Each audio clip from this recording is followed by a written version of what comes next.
여러분들 안녕하십니까?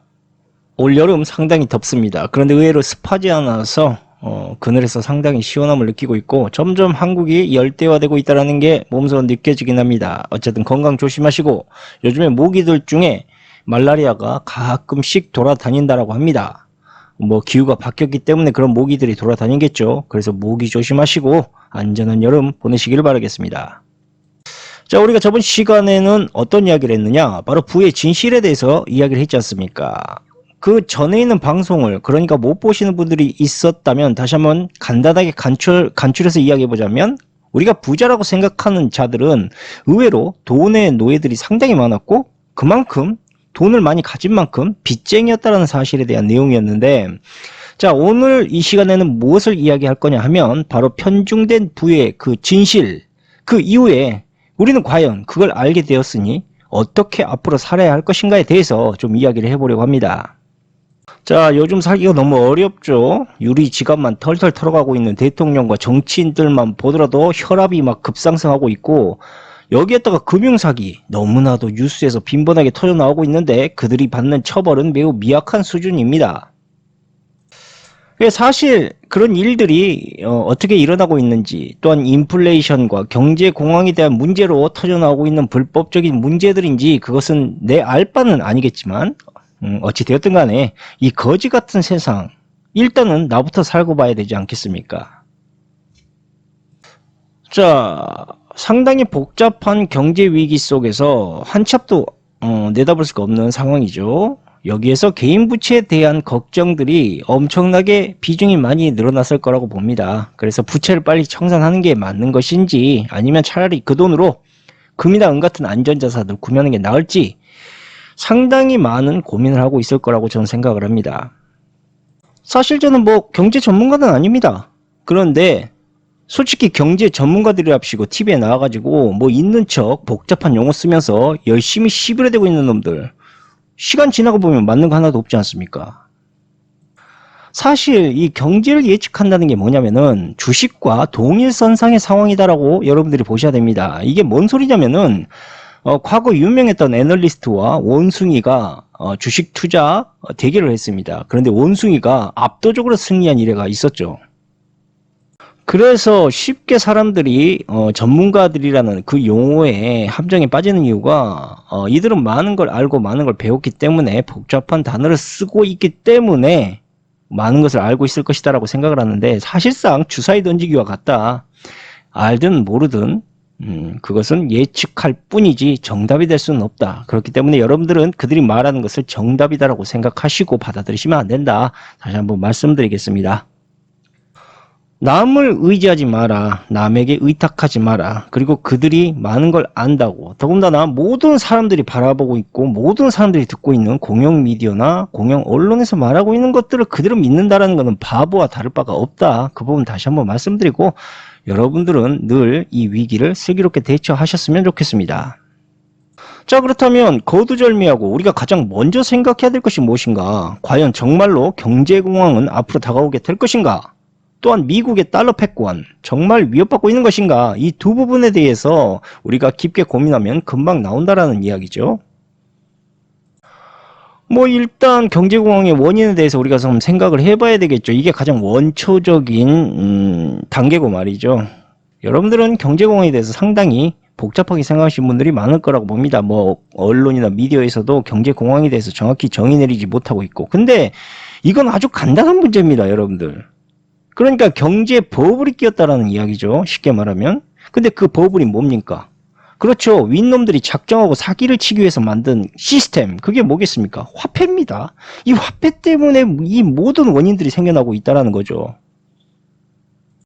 이 버블이 자꾸 끼는 이유는 딱 한 가지입니다. 화폐를 찍을 때 뭔가 그럴싸한 이유가 있어야 되는데 그냥 무작정 찍어내는 새끼들 때문입니다. 거기가 어디입니까? 중앙은행이죠. 이 새끼들이 범인이란 이야기입니다. 어디 이뿐이겠습니까? 중앙은행을 통해서 기생충처럼 딱딱 달라붙어가지고 그 피를 빨아먹는 새끼들. 우리가 흔히 알고 있는 검은 양복 입고 버젓이 TV에 나와서 뻔뻔한 철면피로 일관하는 새끼들 뭐 말은 하지 않겠습니다. 이런 새끼들은 모조리 능지처참으로 다 처형해버려야 된다. 저는 그렇게 생각을 합니다. 이런 새끼들 때문에 돈을 마음대로 찍어내는 새끼들, 그리고 그 고열을 빨아먹는 새끼들, 돈을 갖다가 장난질하는 새끼들, 그리고 그 돈을 갖고 열심히 국민들이 모은 세금으로 장난질하는 새끼들, 이런 새끼들 때문에 지금 현재 우리의 젊은이들이 집도 못 사고 차도 못 사고 일자리도 못 구하고 이런 거지 같은, 아주 높은 교육 수준을 배웠음에도 이런 거지 같은 대우를 받게 된 것입니다. 참고로 이 사채꾼, 이 쌍놈의 새끼들은 국민들의 세금을 이용해서 고열을 쪽쪽 빨아먹었던 새끼들입니다. 즉 국가의 수장들일 수도 있고 정치인 나부랭이일 수도 있고, 어쨌든 그 범인들을 발본색원해야 된다라는 말입니다. 그러니까 애초에 우리가 부르고 있는 경제라는 것이 그 말도 안 되는 쓰레기 같은 종이 화폐에 놀아나는 그 순간부터 이 화폐를 만든 개자식들의 이 거짓된 사치짓에 우리가 지금 놀아난 것을 경제라고 불리고 있고 고통을 당하고 있는 것입니다. 우리가 과거로 돌아가서 솔직히 한번 이야기해 봅시다. 과거의 노예들 어땠습니까? 대감 양반들이 월급을 주지는 않았습니다. 지금처럼. 하지만 대신에 집도 주고 먹을 것도 주고 때가 되면 장가도 시켜줬습니다. 그런데 지금은 돈을 받습니다. 마치 자유로운 것 같지만 집도 사기 어렵고 먹을 것도 먹기 어렵고 장가도 가기 힘듭니다. 이게 도대체 과거의 노예제도랑 더 열악한 환경이라고 저는 생각을 하고 있는데, 어찌됐든 크게 다를 바가 없다. 아무리 좋게 보더라도 여러분들은 이걸 자유로 착각하고 있는 것이다. 그냥 뭐 돌려서 말하지 않겠습니다. 한번 노예? 영원한 노예라는 거죠. 그리고 20, 30대 고독사들이 현재 기하급수적으로 늘어나고 있지만 윗놈 새끼들은 콧방귀도 끼지 않습니다. 이런 쓰레기 같은 새끼들이 나라를 운영하고 있는 이상 우리나라의 미래는 없다. 돈 없으면 과거 노비 새끼들보다도 비참해지는 것이 지금의 세상이다라는 것을 여러분들에게 말씀드리고 싶습니다. 자, 어쨌든 화폐를 자기들 내키는 대로 찍어내고 있는 이른바 사설중앙은행, 사설입니다. 즉 FRB, 지금은 패드라고 불리고 있죠. 이런 거짓 발사기 같은 금융기관들이 전 세계에 설립된 이후로부터 거의 모든 금융시장의 붕괴, 이것은 예측된 것이고요. 화폐 발권자, 그러니까 중앙은행과 그에 따른 정치적 목적에 따라서 화폐의 양을 자기들 마음대로 의도적으로 조작했다라는 거고, 이 썩을 놈들이, 이 쌍놈의 새끼들이 화폐량을 통해서 금리를 계속 인위적으로 촉발시키는 거고, 그 촉매제의 모든 책임을 대중들에게 돌리고 글로벌 경제 위기로 돌리고, 또한 그 이유를 통해서 법을 계속적으로 만들었다는 거, 이제 이건 비밀도 아닙니다. 알 사람들은 다 아는 사실이에요. 이거 솔직히 말씀드릴까요? 이거 만약에 개인이 이런 짓을 했다? 범죄입니다. 금융범죄. 이거는 종신형이야. 예? 근데 왜 싸지의 중앙은행들이 이런 금융범죄를 계속 저지르고 그때마다 경제 파탄 내고 수많은 사람들 목숨을 빼앗아갔는데 이거는 왜 가만히 놔둡니까? 예? 나라가 하면 합법이고 개인이 하면 불법이다? 이런 개같은 논리가 어디 있냐고. 이건 옥상, 명확히 말하자면 옥상옥입니다. 그러니까 법 위에 있는 새끼들이 있다는 이야기죠. 그런 새끼들이 있기 때문에 이게 매번 묵인될 수가 있고, 이런 룰이 전 세계 합법적으로 중앙은행을 통해서 운영이 되고 있는 겁니다.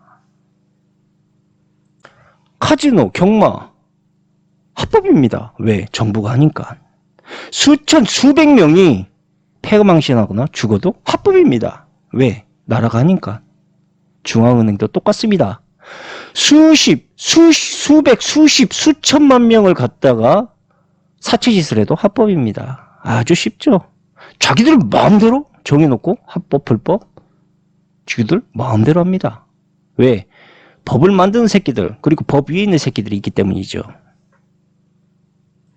지금 제가 화폐라고 불리는 것은 우리나라 같은 이런 원화나 뭐 다른 기타 돈이 아니라 달러를 말하는 겁니다. 달러.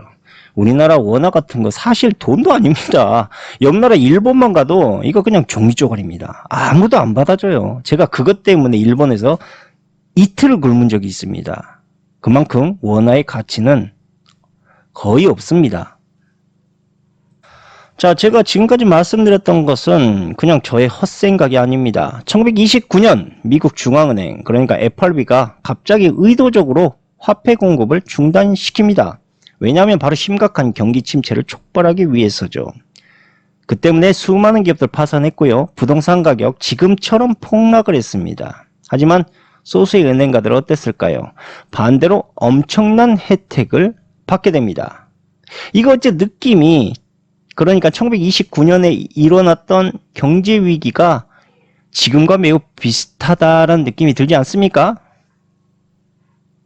여러분들은 당연히 비슷하다고 느낄 겁니다. 왜냐하면 지금이나 과거나 똑같은 수법을 이들은 계속 반복하면서 돈을 벌고 있으니까요.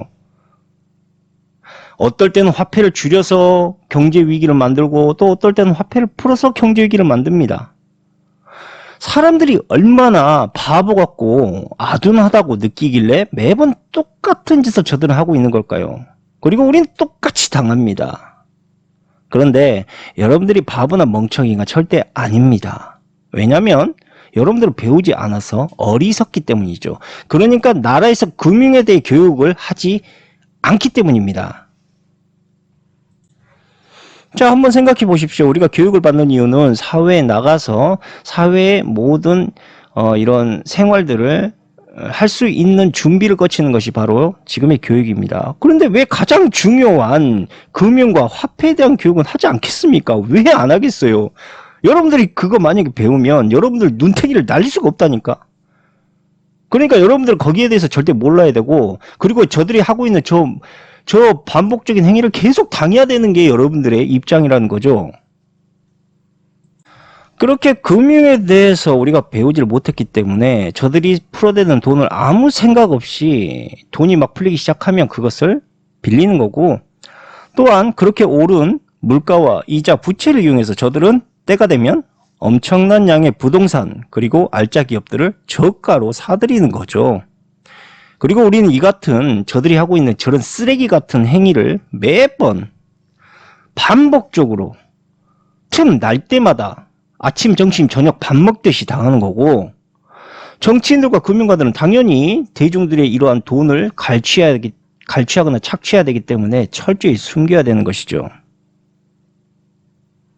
아까 말씀드렸던 1920년대 그 상황도 지금의 당시와 똑같습니다. 미국은 1923년부터 29년까지 엄청난 화폐가 풀리게 됩니다. 그런데 갑자기 FRB라는 사채 은행이 지금처럼 경제위기를 운운하면서 과도하게 돈을 걷어들여 버립니다. 물론 돈이 풀렸을 그 당시에는 이 쓰레기 같은 화폐를 막 찍어댔기 때문에 광적인 투기 목적과 투자를 만들었고, 정치인들 역시 그 규제를 어마어마하게 풀었습니다. 자, 그렇게 과대평가된 그 위태로운 버블이 계속적으로 커졌고, 일확천금의 행운을 심취한 사람들, 점점 더 위험한 투자에 도박을 하면서 자신의 인생을 올인하는 꼴이 된 거죠. 그렇게 1929년부터 1933년까지 광풍이 불기 시작했고, 덩달아 미 재무부 자산 역시 고갈이 된 겁니다. 고갈되기를 노린 거겠죠. 그리고 미국 정부는 결국 파산합니다. 그렇게 루즈벨트 대통령은 미국의 파산을 정식으로 선언을 하게 되고, 모든 국가부채 이자를 지불하기 위한 선의와 신용을 약속하는 미국의 시민을 설립하기 시작하면서 세금의 증가율이 급등하게 됩니다. 자, 지금의 경제를 아까 말씀드렸던 1920년대 룰로 그대로 한번 우리가 대조를 해봅시다. 자, 코로나인지 뭔지는 모르겠지만 어쨌든 그 핑계로 엄청난 돈을 막 풀어제끼기 시작했습니다. 갑자기 그러다가 중앙은행이 화폐를 걷기 시작했죠. 물론 그 전에 광적인 디지털 화폐와 부동산 한방심리, 또한 그로 인한 부채 버블이 폭발적으로 증가했습니다. 자, 그렇게 금리가 슬슬 올라오기 시작하자 은행은 이자놀이로 폭발적인 이익을 거둬들입니다. 그로 인해 성과급 잔치까지 했죠. 반면 서민들은 점점 배돼지가 쫄쫄 메말라가고 쪼그라들고 있는데, 정치인들의 배는 반대로 점점 지방이 끼어가고 있습니다. 금리가 올라갑니다. 부채 이자에 대한 감당이 힘듭니다. 그리고 많은 자영업자들과 사람들이 폐업을 하거나 무너지게 됩니다. 딱 이 타이밍에 세금 증세를 때립니다. 이건 지금 정권뿐만이 아니라 그 정권들이 만들어낸 합작품입니다. 이 짓을 화폐가 탄생된 이래 지금까지 수십 번 이 지랄을 하고 있다는 겁니다. 그리고 이런 지저분한 방식이 다름 아닌 유대 금융가들이 과거부터 돈을 벌었던 방식과 매우 똑같은 시츄에이션을 보이고 있다는 겁니다. 그러니까 금융의 가장 큰 손인 유대 금융가들이 경제공황과 매우 밀접한 관련이 있다. JP 개자식부터 시작해서 모건 쌍놈, 스탠다드 양아치 같은 이러한 기업들이 쫙 깔려 있었다. 과거부터 유대 금융가들이 일으켜온 경제공황 늘 똑같았습니다. 항상 이들은요, 세 가지의 흐름을 거칩니다. 첫 번째부터 말씀드리자면 일단 무슨 이유를 됐든 간에 경제 위기를 만들 만한 명분을 무조건 만들어냅니다. 그러니까 전염병이든 좀비든 무슨 프로토스가 쳐들어왔든 닥치는 대로 일단 돈을 풀어야 되는 그 명분을 만든다라는 겁니다. 이 사실 경제 위기라는 핑계거리가 없다면요, 일부러 은행이 그 위기를 직접 만들기도 합니다. 그러니까 뭐 카드 대란 같은 거 말이죠. 그거 놔둡니다. 카드 대란 터져서 사람들 마음대로 쓰고 사채 노릇 할 때까지 그냥 기다리는 거죠. 정부는 규제 풀고. 그렇게 어쨌든 중앙 사채 새끼들이 어쨌든 시중에 돈을 막 찍어서 풀만한 걸 만들어내요. 그럼 어떻게 되겠습니까? 돈이 풀리면 시중에, 그러니까 돈이 많아지니까 금리는 낮아질 것이고 그만큼 쉬운 대출 가능하게 될 것이죠. 또한 공격적인 금융상품 은행에서 막 남발합니다. 이제 그렇게 터지는 금융부실은 일단 놔둬요. 일부러 터져야 되니까. 나중에 터져야지 돈을 또 걷어들일 거 아닙니까? 그래서 은근슬쩍 넘어가는 겁니다. 그렇게 이제 다음 작전인 2단계로 넘어갑니다. 자, 그럼 문제들이 이제 하나둘 터지고 뭐 버블이 생겨나고 폭발 직전이 오죠. 그러면 갑자기 중앙은행이 화폐 공급을 줄여버리거나 끊어버립니다. 그러면 어떻게 되겠습니까? 바로 금리 인상이 가파르게 오르게 되고 대출 갑자기 규제하기 시작합니다. 그리고 기다렸다가 지금까지 모른 척 어물쩍 넘어갔던 금융부실 터뜨립니다. 이때. 자, 그로 인해서 중소기업, 중소은행들 연쇄 파산이 일어나죠. 정부는 계획대로 경제 위기를 이때 선언합니다. 그리고 어물쩍 3단계로 넘어갑니다. 바로 경제 구조 조정을 통한 중앙 집권화 방식을 선택을 하는 거죠. 뭐 굳이 예를 들자면 국영기업과 국영시설이 있습니다. 이걸 은근슬쩍 민영화로 추진하기도 하고, 또한 외국계 기업의 먹튀 혜택을 은근슬쩍 흘려주기도 합니다. 사실상 정부가 이런 것들을 추진하고 있다, 만약에 하고 있다라면 뭐 그건 유대인의 시다발이라는 뭐 증거라고 우리가 생각해도 틀린 말은 아니다라고 볼 수가 있죠. 아무튼 그렇게 민영화가 성공적으로 추진된다 그러면 자연스럽게 복지가 축소되겠죠. 고용 유연화는 더욱 심각해질 뿐 아니라 세금과 범칙금, 회계감사 범위 등이 확대가 됩니다. 이게 어째 우리나라가 흘러가는 방향과 매우 똑같다는 느낌이 들지 않습니까? 당연하겠죠. 그렇게 플랜이 되어 있습니다. 아니, 여러분 생각해보세요. 과거부터 똑같은 현상이 계속 반복적으로 일어나고 있다. 이게 어떻게 우연이라고 보십니까? 예? 우리가 장기 한 판만 두더라도 그 수가 매번 둘 때마다 달라지는데 어찌 이건 똑같이 흘러가는 시츄에이션이, 당연히 의심을 해야 되고 당연히 사기죠, 이건. 자, 복잡하게 생각할 게 없습니다. 과거에 비해서 지금 제가 보는 저 도표를 말씀드리자면 저 노란색이 뭐냐면 바로 파생상품이라고 보시면 됩니다. 그러니까 도박적인 투기가 늘어났다. 그러니까 일부러 돈을 풀고 사람들의 광기를 자극하고 사람들이 투기하고 그 많은 돈들을 허공에 날려버리기 위한 짓거리, 그렇게 돈을 착취하기 위한 짓거리를 저들이 해왔다. 자, 왜 이렇게 경제가 투기판이 됐겠습니까? 투기판이 안 된 게 이상한 거죠. 자, 화폐 자체가 뭡니까? 이거는 가치가 없어요. 이건 카지노 칩과 같다라고 보시면 됩니다. 이 카지노 칩을 가지고 정부가 규제 완화 대책을 통해서 열심히 경제 버블을 막 만들어냈는데 투기판이 안 된 게 이상한 거죠. 그렇게 만들었는데, 그리고 문제가 터지니까 나몰라라고 국민들한테 모든 책임을 돌리고 있는 짓거리, 이게 계속 반복됐죠. 우리가 멀리 갈 것도 없습니다. 1997년 한번 생각해 봅시다. IMF죠. IMF 터졌죠. 이때 유대금융 개자식들에게 한국이 완전히 장악되던 그러한 상황이었습니다. 그때도 사람들은요, 아무것도 모른 채 은행을 저 새끼들한테 뺏기고 사람들한테 금까지 모으라고 정부가 부추기면서 저 새끼들한테 모든 걸 다 줬습니다. 이게 말이 됩니까 이게? 그리고 그런 짓이 매번 반복되고 있어요. 한국 경제라는 거는 분명히 말씀드리겠습니다. IMF 이후부터 금융의 노예가 되어버렸죠. 그 순간부터 이미 파이어 경제 구조로 전환됐습니다. 이 파이어 경제 구조라는 게 뭐냐면 철저히 소수의 이익을 위해서 다수가 희생되는 임대 경제 체제를 말하는 겁니다. 그리고 이게 지금까지 우리나라가 아직도 못 헤어나오고 있습니다. 아니, 더 심각해져 가고 있죠. 대놓고 말씀드릴까요? 임시직, 인턴직, 비정규직, 용역계약직 종류도 수도 없습니다. 매번 쓰레기 같은 직업만 생겨나고 정부는 그런 쓰레기 같은 직업도 직업이라고 실업률에 포함되지 않게 만듭니다. 이런 하루살이 노동자들의 비중이 갈수록 늘어나고 있는 경제가 지금 우리나라의 경제라는 거죠. 여기에 로봇까지 한몫하고 있습니다. 로봇까지 경쟁이 붙고 있다는 이야기죠. 자, 이런 불안한 경제 속에서 발 뻗고 편안히 자는 자들, 이 새끼들이 범인입니다, 여러분들. 대놓고 말씀드릴 수는 없지만 이미 여러분들 알고 계실 겁니다. 저런 새끼들이 어떤 쓰레기 새끼들을, 양아치 새끼들인지. 이 어려운 경제 속에서 서민들 얼마나 피가 말라가고 있습니까? 그런데 반대로 점점 살이 찌고 있는 악마 같은 새끼들, 이 새끼들이 여러분들 범인이라는 겁니다. 그리고 이 새끼들이 바로 유대 금융가들, 또한 그들의 큰손들의 시다바리라는 겁니다. 그렇다면 달러 붕괴, 어쨌든 달러 붕괴라는 게 뭔지는 모르겠지만 정말 오긴 오는 건가? 1930년대로 한번 돌아가 봅시다. 1930년대까지 세계의 기축통화 역할을 해왔던 것이 바로 영국의 스텔링 체제입니다. 이 스텔링 체제가 붕괴되면서 1944년 브레튼 우주 체제가 출범을 하게 된 거죠. 당연히 달러는 그 당시 쓰레기였기 때문에 근본이 달러라는 그럴싸한 사기를 저들이 쳤죠. 그리고 그것이 지금까지 세계 기축통화 역할을 해오게 된 원동력이 된 겁니다.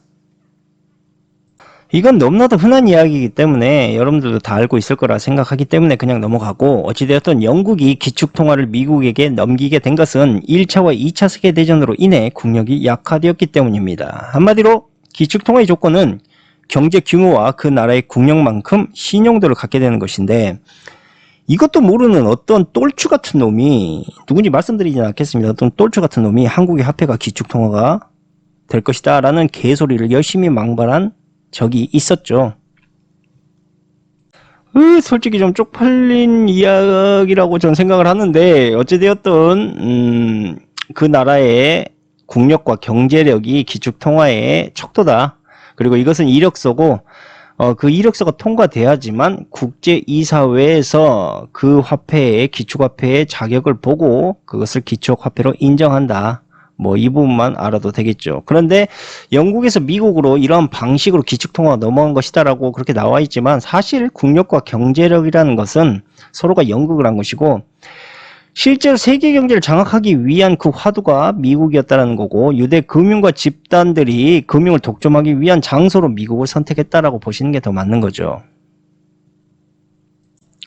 최근만 보더라도 로스차일드가와 록펠러가가 손을 잡았습니다. 영국과 미국이 손을 잡은 거죠.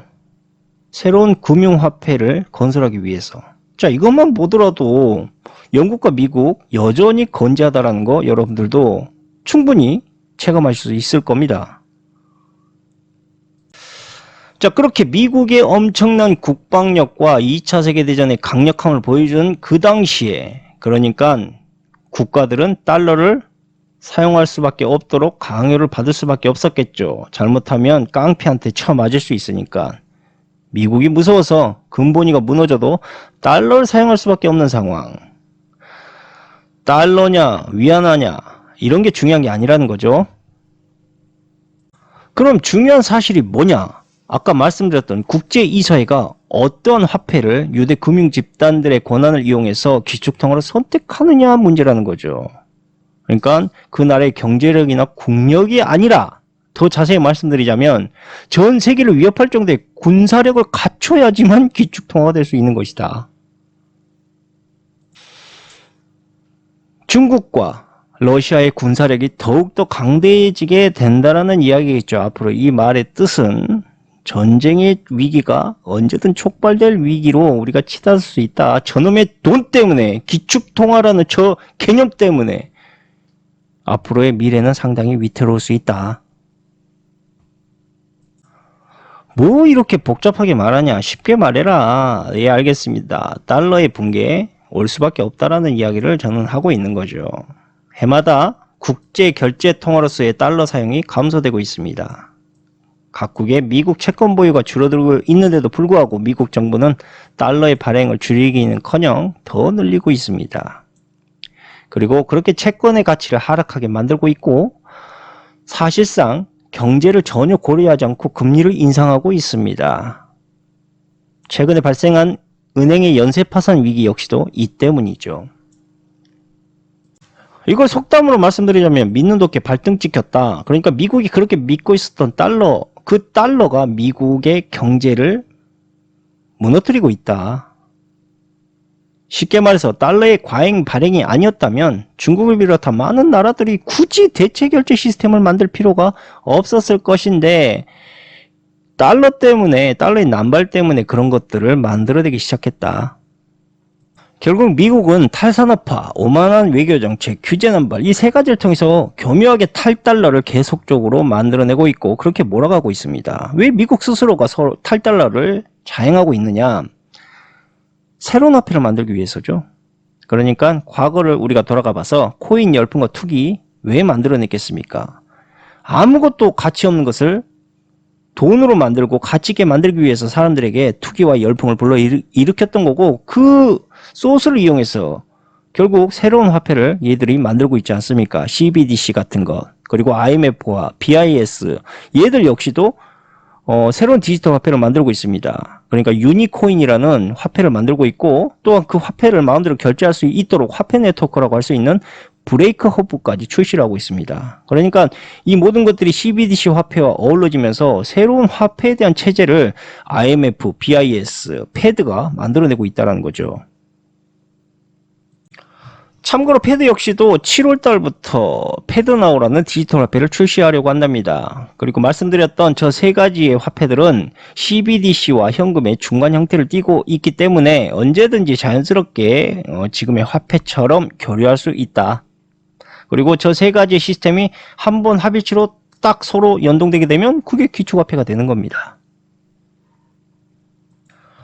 뭐 새로운 기초화폐 좋습니다. 나쁘지 않습니다. 거기다가 사용하기 편리한 디지털 화폐를 통한 교류 나쁘지 않습니다. 새로운 세계 4차 산업에 맞게끔 디지털화가는 거 좋습니다. 오케이. 매우 긍정적이다. 뭐 이렇게 보자고요. 근데 가장 크게 현재 문제가 되는 게 하나 있습니다. 그게 뭐냐면 바로 저들이 만들어내고 있는 디지털 화폐는 블록체인과 연동이 돼서 그 모든 화폐 사용이 추적이 된다는 겁니다. 당연히 화폐가 추적된다는 것은 정부가 또한 은행이 그 화폐를 이용해서 새로운 신용 점수를 언제든 만들어낼 수가 있다는 겁니다.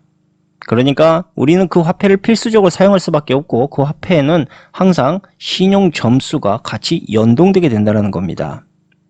근데 이 신용 점수를 좋게 사용하게 되면 상당히 건전한 화폐의 흐름과 금융 이런 인프라를 만들어낼 수 있는데 문제는 잘못 사용했을 경우 그것은 사람들을 통제할 수 있는 대중 시스템을 사용할 수 있을 수도 있다라는 겁니다. 즉 정부의 말에 함부로 사람들이 저항할 수 없는 무기로 사용할 수 있다라는 겁니다.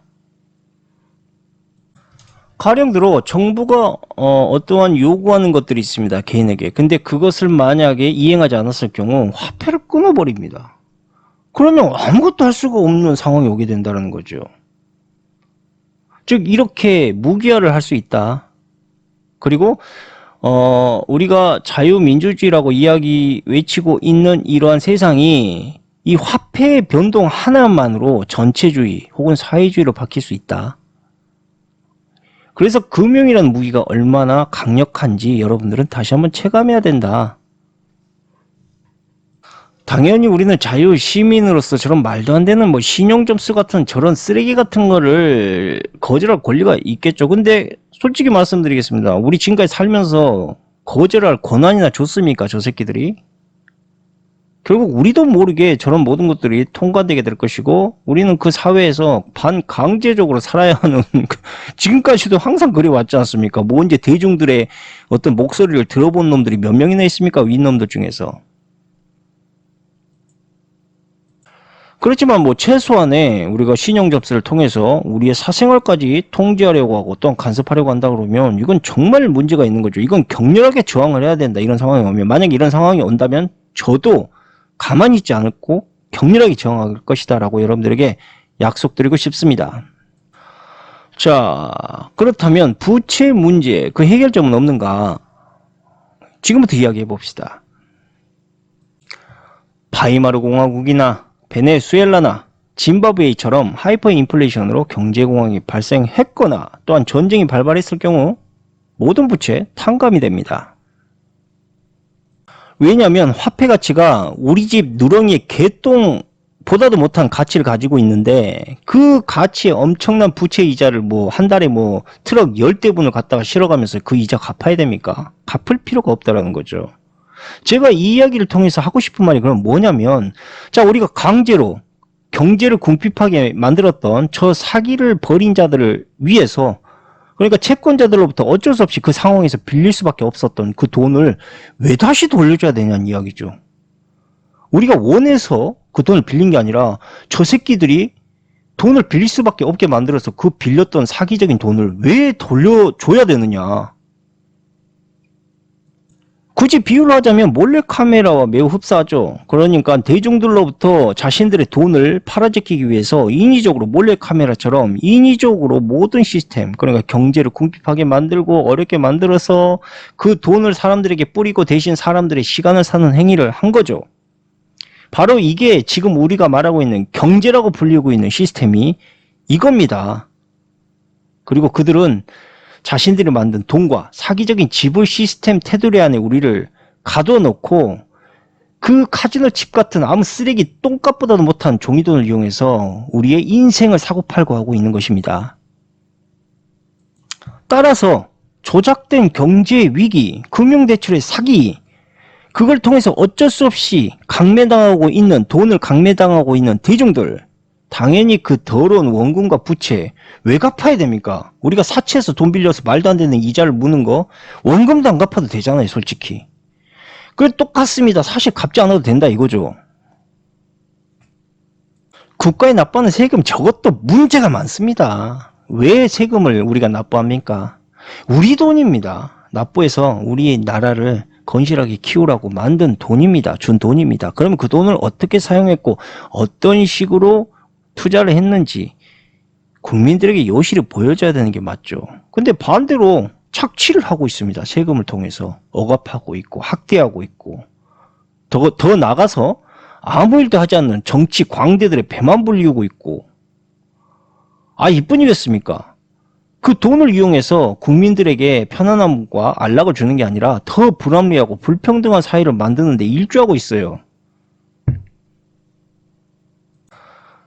미국 경제가 가장 고도로 성장하고 있었던 시기가 1800년 후반부터 1900년 초반 사이입니다. 이때는 중앙은행도 국세청도 없었습니다. 당연히 소득세 같은 버러지 같은 그런 거렁뱅이 짓거리도 없었죠. 그런데 그 후 정치인들의 입김과 권력, 금융 집단들의 권한이 커지기 시작하면서 교육과 의식주의 부담이 생길 만큼의 세금의 지출이 점점 급등하고 있습니다. 대표적인 국가인 미국을 예로 들자면 미국은 평균 소비자 지출의 약 25%가 세금으로 소비가 되고 있고 한국 역시 15% 정도의 비율로 점점 더 상승을 하고 있습니다. 현재 세금 징수는 유태인들의 사설 국세청에서 시작된 증세 방법인데, 만약 1933년 미국의 파산 이후 사설 국세청이 설립이 되지 않았다면 지금의 소득세는 징수하지 않았을 것은 물론이고요. 지금보다 평균 소비를 15에서 25% 이상 더 늘릴 수 있었을 겁니다. 그런데 이러한 엄청난 세금을 매월 뜯어가는데도 도대체 변하는 게 없습니다. 더 불평등이 심화되고 있고 젊은 애들은 더 살기 힘들어지고 있고, 도대체 윗놈들이 왜 있어야 되는 겁니까? 이런 상황에서. 돈을 줄 필요가 없어. 이런 거면 돈을 안 주는 게 낫다. 차라리 내가 그 돈을 더 사용하고 더 알차게 쓰는 게 낫다. 도대체 왜 돈 주는 거야? 저 새끼들 배떼지 불리려고 돈 주는 건지 그건 모르겠지만 어쨌든 역겹다. 세금 징수 요구를 부자들이, 그러니까 우리가 알고 있는 마스코트 부자들이 자꾸 더 많은 세금을 징수해달라고 이렇게 쇼를 하고 있는데, 이게 왜 쇼냐면요. 그 세금들 자기들이 일단 내는 건 맞습니다. 근데 언제든지 정부의 정책에 따라서 자신들이 운영하고 있는 기업이나 재단에 보상으로 다시 돌아옵니다. 즉, 저들이 과도하게 세금을 거두라고 주장할수록 그들이 운영하는 기업과 또한 그 사업, 재단들이 더 많은, 정부를 통해서 더 많은 혜택을 누리게 된다. 그리고 재단 설립했을 경우 어떻습니까? 자신들이 입은 정부의 지원 혜택 더 많이 뺏어올 수 있고 세금도 원하는 만큼 횡령도 할 수 있습니다. 그러니까 저들이 말하는 세금의 징수는 고스란히 자신들이 다시 받는 선행인 척하는 개짓거리다. 그런 트릭이 있다라는 것을 여러분들에게 말씀드립니다. 그럼 이들이 왜 이렇게까지 쇼를 하느냐? 아이러니하게도 자신들의 부를 지켜내기 위해서죠. 그러니까 더 많은 세금과 재단을 건립해야 하는 명분이 바로 이 세금 징수와 연결이 되어 있다는 겁니다. 그리고 이러한 방식은 지금의 경제가 아무리 어렵고 힘들게 돌아가고 또한 장기적으로 흘러간다 하더라도 결코 무너지지 않는 그러한 영원한 부의 대물림을 지속할 수 있는 기반이 된다. 뭐 어렵게 생각할 필요도 없이 그냥 살을 주고 뼈를 치었다 뭐 이렇게 생각하시면 되는 거죠. 그러니까 앞으로 다가오는 경제 공황은 대중들에게 점점 더 과도할 정도의 징수를 요구하게 될 것입니다. 이건 당연한 거겠죠. 그러기 위해서 경제 위기와 공황이 오고 있으니까. 그리고 반대로 부자들과 기업들 어떻습니까?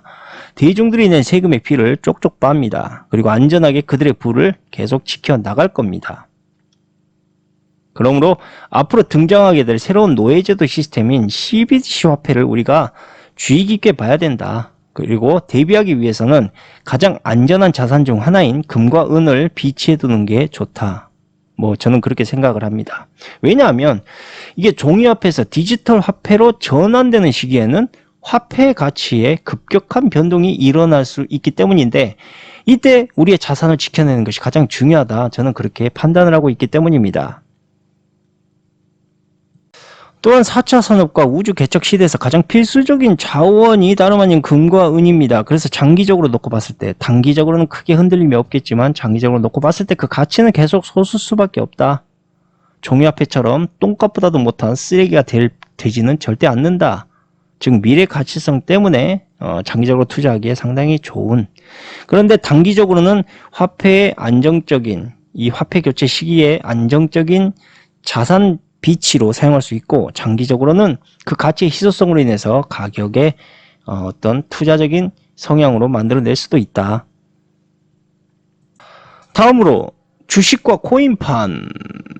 주식 같은 경우는 뭐 코인판이야 워낙 처음부터 투기판이었으니까 일단 패스하고, 주식 같은 경우는요 일단 기업의 가치와 철학과 무조건 별개로 움직일 겁니다. 그러니까 일단 사냥터가 어떤 곳이냐면 개인들이 다량 가진 주식들을 무조건 공격을 할 겁니다. 아무런 이유 없이 일방적으로 거의 훼손할 정도의 조직적인 금융 조작을 계속 만들 거죠. 또한 그런 게 빈번하게 걸릴 겁니다. 최근 뉴스에서도 계속 터져나오고 있죠.